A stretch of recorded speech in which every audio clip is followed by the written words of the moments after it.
Hunter is a well-respected journalist and author whose books include The Glory Game, an account of a whole season spent with Tottenham Hotspur.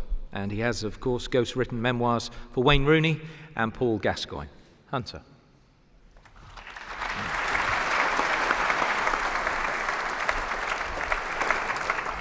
Thanks very much. I'll try to be as quick as possible because you've got Fulham and Liverpool live this evening, and all the beautiful people here this evening will be rushing there. It was lovely hearing Ed Smith rubbishing football for being undignified and horrible people like John Terry. Who was it which sport gave sledging to the world? Cricket. It was kind of Dominic to suggest I was there in 1954 when England played Hungary. I was actually on the bench that evening. I didn't come on, so he probably missed me. But I was there in 1905. I was just a very young journalist in 1905, and I interviewed Alf Common. Alf Common was a Geordie. He played for Middlesbrough and was moved to Sunderland, and he was small and tubby, always had a weight problem, and he liked practical jokes, and he liked to drink. Who does it remind you of? My dear friend Gaza. The thing about Alf Common in 1905, he was sold to Sunderland for £1,000. And all the papers of the day went absolutely mad, saying, cash has ruined football. Football will never be the same again. The mercenaries have taken over. And all the criticism I've heard this evening from Dominic, and most of them all, that cuttings job from Tom. Tom is a purely negative person. He goes round, that's his job, he does it brilliantly. He goes round exposing villains and corruption. And when he took hold of football, he did a cuttings job and found all these awful things, all true. But I yawned when I heard him going through that litany, because we've heard it all before. And in 1905, that was when we first heard that cash and money is going to be the ruin of football. The mercenary thing is quite interesting. They haven't actually mentioned mercenaries this evening, but I often ask people, in 1901, Spurs won the FA Cup final.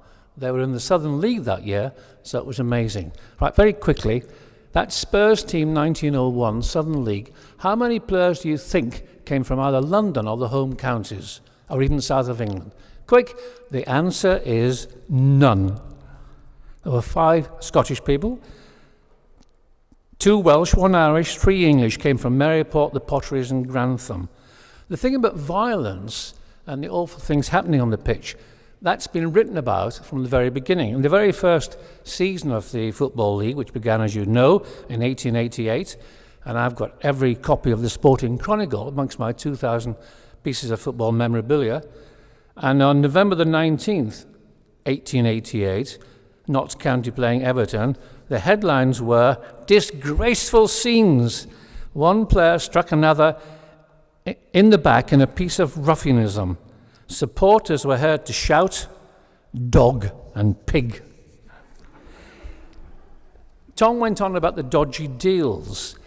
These Dodgy Deals, alas, have been there since 1885 when professionalism came in.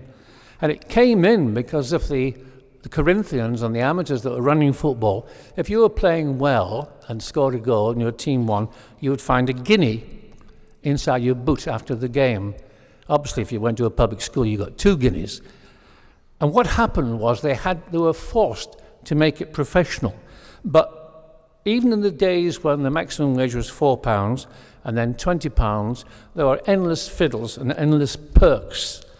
There was corruption from the beginning of football. There were betting scandals in 1900, players allegedly throwing games because we put money on it, and that happened again in the 1960s, but now it's totally stopped. You don't hear about it. Stupid directors, they've actually not had a go at stupid directors this evening so far. Corrupt directors. I'm reminded of Len Shackleton's 1955 autobiography. He was a famous England and Sunderland player. His book was called The Crown Prince of Soccer. And in chapter 9, he has the headline for the chapter, The Average Director's Knowledge of Football. And when you come to that chapter, the whole chapter is blank. So rubbishing footballers and rubbishing football has been with us from the very beginning, and things have not really, I don't think, got worse apart from the size of the money in football, makes all the fiddles worse. And I actually honestly think that football today is the best it's ever been. There's better skill, there's better technique, there's better coaching. I like all the foreign players being over here. They've raised their standards. England's not an isolated nation anymore when it comes to football. We won the 1966 World Cup, and I was there, kept the programme and the ticket, and we actually thought we were the bee's knees. We actually sat back in our laurels and didn't integrate, weren't affected by all the things happening abroad, which is bad for us. We're better and taller and fitter. One little thing that's really brilliant today, which strikes me all the time, is the pitches. What a huge change in pitches. At this time of the year, pitches were a mud bath. You couldn't see the players for the mud all over them, and the goalmouths were a quagmire. The pitches are now excellent. The stadiums are excellent compared with the old days. They're clean, and they're comfortable, and they're safe.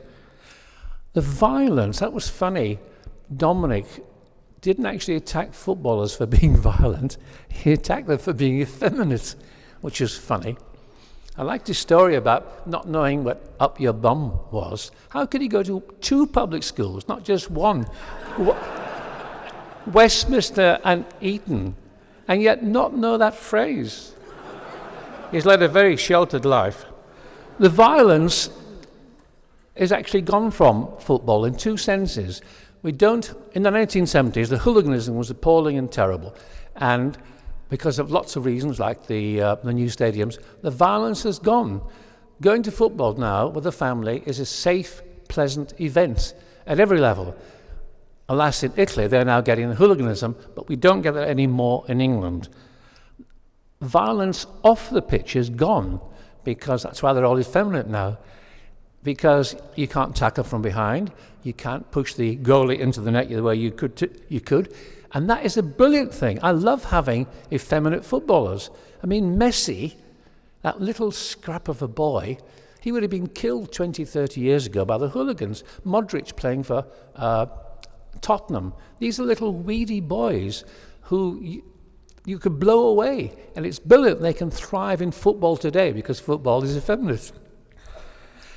Television, I think televised football is absolutely stunning. It's been one of the best improvements in football in my lifetime. I never watch the half-time chatting. I never listen to the experts. I go away to the lavatory or make tea or have some wine while that's happening. But I love all the close-ups. I love watching replays of goals and penalties. It's such a pleasure to see it. One little thing about football today is the women playing it. As you know, in 1895, I can remember this clearly as well, at Crouch End, the first ever British ladies football club had a game, and about 10,000 people turned up.